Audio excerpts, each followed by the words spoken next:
So today we're lucky enough to be joined by Adam Pudney, and some of you may recognise him from one of our first vlogs where he taught Ben how to do a handstand. That's right. Adam teaches ballet and tumbling for dancers here at Pineapple, and today I'm lucky enough to have my own tutorial on port de bras.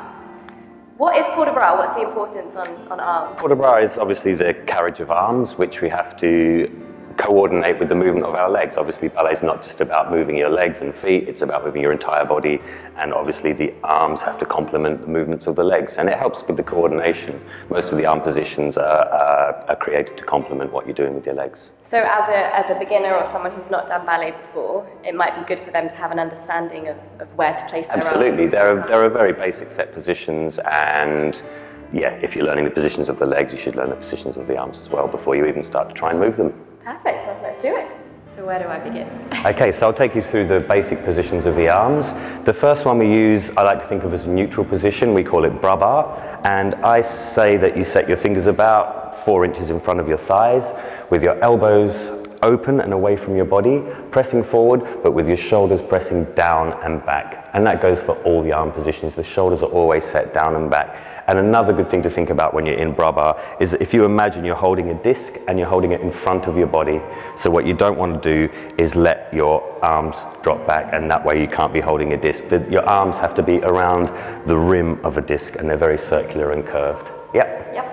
Then we move that position up to first. It's exactly the same shape that you make with the arms, but we take it where I like to say middle finger opposite the base of the sternum, and then holding that curve away from your body. Once again, remembering to keep your shoulders back and pressing down. They're actually squeezing from the middle of your back, from your latissimus here, and that's where your arms are controlled from, and that's a good way of thinking of keeping your shoulders down and back. So it's here. It is. It should be hard. Yeah, you should be using a lot of your muscles.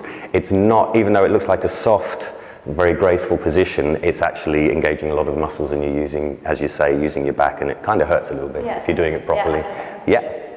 Good. Then from first, we take them up to fifth, which is almost the same kind of amount of curve, but it's a little bit more elliptical. So the fifth position is longer and not such a tight circle. And a good way to set your position of your hands here is that if you think of a double salute above your eyebrows and then take your hands straight up from there, that's pretty much where your hands should be set. Common mistake with fifth is that people think it's here, back here, above their head, but it's not. It's actually too far back, and you can't maintain good posture with your ribs.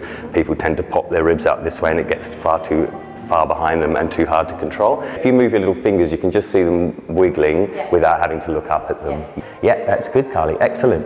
And then if we think of lifting them up and open to second, and we go to here. You've got really good port de bras anyway, Carly. She's got really good port de bras.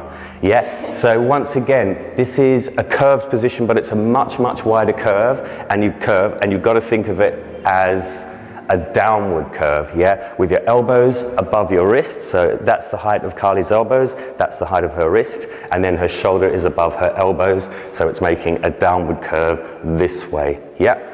If we turn Carly's side onto the camera as well, another important thing to remember is that you don't want to let your elbows get behind your body. You've got to keep them in front of your body and always lifted at the same time as pressing your shoulders down. So I'm sure you can feel that there's... Honestly, it's so hard. Exactly. Muscular work here with your triceps, and here across the middle of your back, yeah? And second is you can relax, Carly, because it takes even just holding that for 30 seconds is a long time. Exactly, you can feel it across your pectorals as well, you can feel it here in the inside of your elbows. Really strong position. As soon as you let this go weak and floppy, it becomes very hard to balance on 1 or 2 legs. Yeah. If you're holding it up strongly, yeah, it'll be easy to balance, and you can hold an open position on the floor or off the floor really easily. Yeah. So those are the basic positions. We've done bras bar, first, fifth, and second. Sometimes if we do combinations of one and the other, we get the other position. So if we make a first with one arm and leave the other arm in second, that's a third, very commonly used in pirouettes. Yeah. And if we take one up to fifth and leave the other one in second, that's a fourth, yeah, keeping your elbow out and lengthening this one up here while pressing the shoulder down. That's it. And so that's a fourth, yeah, one in second, one in fifth. Occasionally we do a position called fourth crossed as well, don't use it so much, but that's one in first and one in fifth, yeah. And we use that sometimes in pirouettes and a lot in our port de bras and adage. Good. Well, Yeah. I mean, that, like my arms. It's a good workout for your arms, isn't it? Yeah. Definitely. I always struggled with second when I was doing ballet because I definitely was. Dropped elbows.